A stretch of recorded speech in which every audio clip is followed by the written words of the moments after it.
दर्शक हो, नमस्कार. वेधकमध्ये स्वागत आहे. मी प्रशांत आराध्य. ताजी राजकीय घडामोड अशी आहे, की महायुती सरकारने राज्यपाल नियुक्त आमदारांची 7 आमदारांची यादी राज्यपालांना दिली होती आणि आता त्या नावावर शिक्कामोर्तब झालेलं आहे आणि त्यांचा शपथविधीसुद्धा आजच होतोय आणि दुपारी आज पत्रकार परिषद निवडणूक आयोगाने ठेवले. त्यामुळे महाराष्ट्र आणि झारखंडच्या निवडणुकांची घोषणा होणार आहे आणि आचारसंहिता लागणार आहे. तत्पूर्वी राज्यपाल नियुक्त आमदारांचा शपथविधी होणार आहे. याच्यामध्ये भारतीय जनता पक्षाच्या वतीनं प्रशांत परिचारक यांचं नाव काही नाहीये. गेले काही दिवस सोलापूर जिल्ह्यामध्ये खूप चर्चा होती, की परिचारकांना राज्यपाल नियुक्त आमदार केलं जाईल किंवा त्यांना करावं अशी मागणी होत होती. याचबरोबर राष्ट्रवादी काँग्रेस पक्ष, अजित पवार गटाचे जे नेते कल्याणराव काळे त्यांनी सुद्धा खूप याकरता जोर लावला होता. महायुतीच्या आमदारांच्या गाठीभेटी घेतल्या होत्या. त्यानंतर अजित पवार यांना सगळ्यांनी जाऊन निवेदन दिलं होतं आणि कल्याणराव काळे यांना राज्यपाल नियुक्त आमदार करावा अशीही मागणी करण्यात आली होती. भाजपमध्ये तर पंढरपूर मतदारसंघ असेल किंवा सोलापूर जिल्ह्यात मोठा तिढा आहे. त्यामुळे प्रशांत परिचारक यांचं पुनर्वसन त्यांना राज्यपाल नियुक्त आमदार करून केलं जाईल अशी एक चर्चा होती आणि परिचारक यांनी सुद्धा आत्तापर्यंत आपली विधानसभेची भूमिका स्पष्ट केलेली नव्हती. त्यांची स्वतःचा प्रचार चालू आहे, त्यांच्या बैठका सुरू आहेत. मात्र ते कुणाकडे लढणार का नाही की अपक्ष लढणार याबाबत त्यांनी काही अजून सांगितलेलं नाहीये.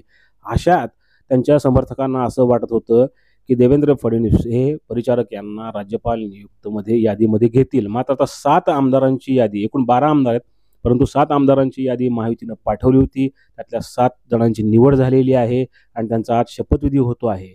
आता परिचारक समर्थकांच्यामध्ये यामुळे थोडीशी अस्वस्थता पण आहे, नाराजी आहे आणि आता प्रशांत परिचारक काय भूमिका घेणार, उघड भूमिका घेणार का? कारण आता उद्या आचारसंहिता लागते आहे.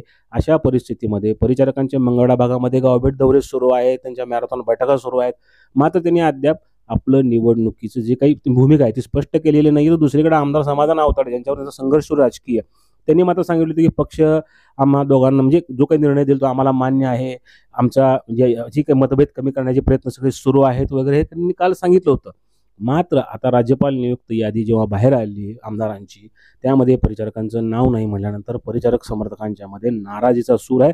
तसाच सूर कल्याणराव काळे यांच्या कार्यकर्त्यांमध्ये सुद्धा आहे.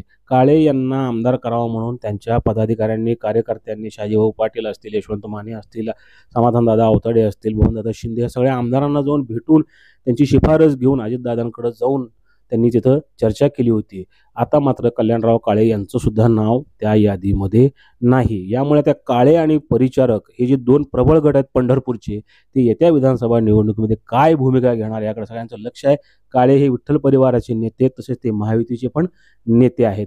येत्या काळामध्ये परिचारक आणि काळे यांची भूमिका स्पष्ट होईल असं दिसतंय. मात्र परिचारक विधानसभेची निवडणूक लढवणार का आणि कशी लढवणार याकडे मात्र सगळ्यांचं लक्ष आता लागलेलं आहे.